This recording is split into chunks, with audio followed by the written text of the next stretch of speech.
टाल-मटोल या प्रोक्रास्टिनेशन, इसके बारे में हमें हमेशा से एक ही बात बताई गई है कि ये आलस की निशानी है, विल पावर की कमी है या बस टाइम मैनेजमेंट ठीक नहीं है। लेकिन क्या हो अगर ये सब कुछ गलत हो? क्या हो अगर टाल-मटोल का टाइम से कोई लेना देना ही ना हो? असल में आज की रिसर्च बिल्कुल साफ कहती है प्रोक्रास्टिनेशन टाइम मैनेजमेंट की प्रॉब्लम है ही नहीं। ये एक इमोशनल रेगुलेशन की प्रॉब्लम है। मतलब हम किसी काम को इसलिए नहीं टालते कि हम आलसी हैं, बल्कि इसलिए टालते हैं क्योंकि वो काम हमें अंदर से बुरा महसूस कराता है। सोचिए, ये बोरियत, घबराहट, फेल होने का डर या खुद पर शक, इन जैसी मुश्किल भावनाओं से बचने का एक तरीका है। जब कोई काम इन इमोशंस को ट्रिगर करता है तो हमारा दिमाग फौरन उससे बचने की कोशिश करता है और नतीजा, हम उस काम को टाल देते हैं। ये बस एक डिफेंस मैकेनिज्म है। इस बचने के साइकिल को समझने के लिए इसे एक इमोशनल पेडे लोन की तरह देखिए। ये एक ऐसा कर्ज है जो हम फौरन राहत पाने के लिए तो ले लेते हैं, लेकिन बाद में इसे भारी ब्याज के साथ चुकाना पड़ता है। चलिए जरा इस साइकिल को और करीब से समझते हैं।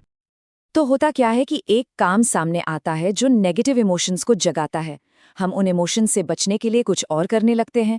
कोई वीडियो देख लिया, सोशल मीडिया स्क्रॉल कर लिया। इससे थोड़ी देर के लिए तो बड़ी राहत मिलती है और यही राहत इस आदत को और मजबूत बना देती है। लेकिन फिर बहुत जल्द गिल्ट और स्ट्रेस बढ़ने लगता है और आखिर में हम पैनिक में आकर जैसे तैसे काम खत्म करते हैं, जिससे ये साइकिल अगली बार के लिए और भी पक्का हो जाता है। तो कुल मिलाकर ये इमोशनल पेडे लोन वाली बात ही सबसे जरूरी है। हम आज की थोड़ी सी राहत के लिए भविष्य के स्ट्रेस और गिल्ट का सौदा कर लेते हैं, और ये एक ऐसा कर्ज है जिसका ब्याज बहुत बहुत भारी पड़ता है। तो अगर टू डू लिस्ट और कैलेंडर सिर्फ ऊपरी तौर पर काम कर रहे हैं, तो असली जड़ तक कैसे पहुंचा जाए? इसकी शुरुआत होती है अपने टालम टोल के क्यों को समझने से। हमें ये पता लगाना होगा कि हमारे इंतजार के पीछे की असली वजह आखिर है क्या। इसे पहचानने का सबसे अच्छा तरीका है अपने मन की आवाज को सुनना। जब कोई काम टालने का मन करता है तो दिमाग में कौन सी बातें चल रही होती हैं, वो क्या कह रहा होता है, क्या वो आवाज कुछ जानी पहचानी लगती है? देखिए, ज्यादातर टाल मटोल ना इन 3 बड़ी वजहों से होती है। पहला है परफेक्शनिज्म या फेल होने का डर। जब मन कहता है अगर मैं इसे परफेक्ट तरीके से नहीं कर सकता तो शुरू करने का कोई फायदा ही नहीं। दूसरा है ओवरवेल्म्ड। जब काम इतना बड़ा लगता है कि मन कहता है ये तो बहुत ज्यादा है, मुझे समझ ही नहीं आ रहा कि कहाँ से शुरू करूं। और तीसरा है बोरियत। जब काम इतना उबाऊ लगता है कि मन कहता है ये कितना बोरिंग है यार। अच्छा, तो जब एक बार वजह पता चल जाए तो फिर उसके लिए सही टूल चुनना आसान हो जाता है। तो चलिए कुछ प्रैक्टिकल स्ट्रैटेजीज देखते हैं जो इस साइकिल को तोड़ने में मदद कर सकती हैं। अगर ओवरवेल्म की वजह से टालमटोल हो रही है तो सलामी मेथड ट्राई कीजिए। पूरे 10 पेज की रिपोर्ट के बारे में सोचना बंद कीजिए। जैसे सलामी को एक बार में नहीं खाते, उसे पतले पतले टुकड़ों में काटते हैं, वैसे ही अपने काम को छोटे से छोटे टुकड़ों में बांटिए। आपका पहला काम रिपोर्ट लिखना नहीं है, बल्कि सिर्फ एक नया डॉक्यूमेंट खोलकर उसका टाइटल लिखना है। बस इतना सा। ये छोटा सा कदम दिमाग की घबराहट को फौरन शांत कर देता है। और वो छोटे मोटे काम जो दिमाग में घूमते रहते हैं, उनके लिए है डेविड एलन का 2 मिनट का नियम। रूल बहुत सिंपल है।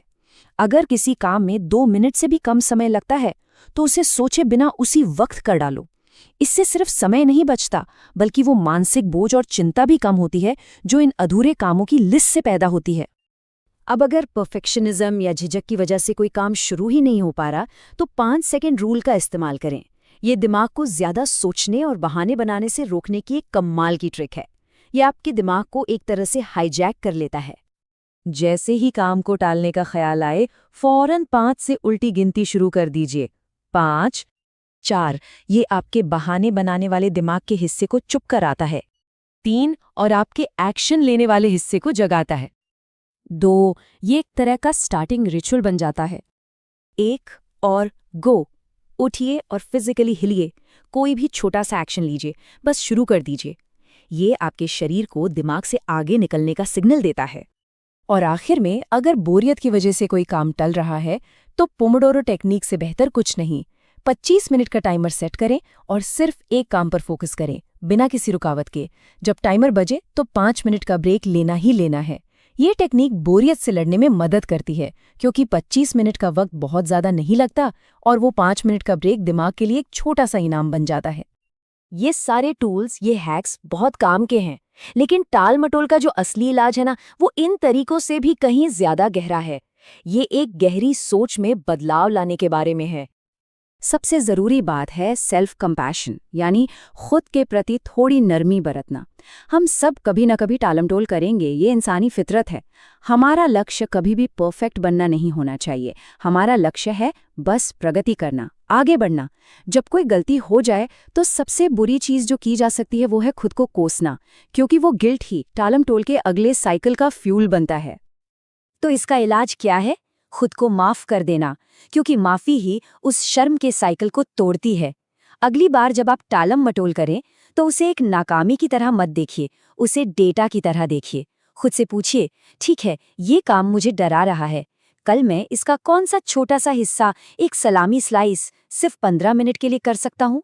बस यही एक सोच है जो इस साइकिल को हमेशा हमेशा के लिए तोड़ सकती है। खुद को दोष देना छोड़कर अपनी भावनाओं को समझना शुरू करें।